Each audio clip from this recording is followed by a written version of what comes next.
হৈছোঁ যোৰহাটৰ এটা বেচৰকাৰী সংস্থা যাৰ নামটো হৈছে ফাৰ্ম টু ফুড ফাউণ্ডেশ্যন। এইটো আমাৰ যোৰহাটৰ হয় আৰু তাৰ আণ্ডাৰত আমি এটা FPC খুলিবৰ কাৰণে আগবাঢ়িছোঁ, যিটো সম্পূৰ্ণ আমাৰ ছাগলী পালনৰ ওপৰত আমি কাম কৰি আছোঁ। আমি কিছুমান সৰু সৰু পদক্ষেপ লৈ আছোঁ।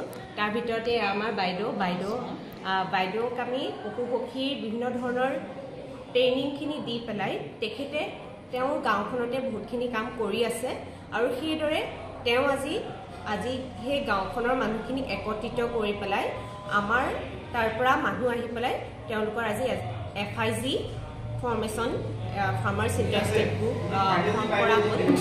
এইদৰে আমি তেওঁলোকৰ লগত কাম কৰি যাম বুলি আমি আপোনালোকৰ লগত প্ৰতিশ্ৰুতিবদ্ধ।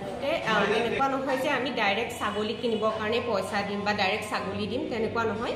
আমাৰ টেকনিকেল যিমানখিনি ছাপৰ্ট থাকিব, ধৰি লওক এটা ছাগলী পালন কৰিবৰ কাৰণে ঘৰ কেনেকুৱা হ'ব লাগে, কেনেকুৱা ধৰণৰ উন্নত প্ৰজাতিৰ ছাগলী লাগে, কেনেকুৱা ধৰণৰ আপোনাৰ নেপিয়াৰ হওক চেটেৰিয়া এনেকুৱা ধৰণৰ ঘাঁহ, উন্নত প্ৰজাতিৰ ঘাঁহ কেনেকৈ খুৱাব লাগে, সেইখিনি সম্পূৰ্ণ পশুসখী বাইদেউক এটা টেগ দি দিয়া হৈছে, এটা পশুসখী বাইদেউ বুলি।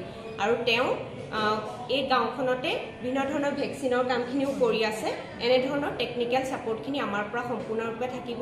আৰু ইয়াৰ উপৰিও কিছুমান খেতিয়কৰ যিহেতু আমাৰ ফাইনেন্সিয়েল প্ৰব্লেম থাকে, তেওঁলোকক কিছুমান KCC লোনৰ জৰিয়তে আমি সেয়া কৰিম বুলি মই আপোনালোকৰ আগত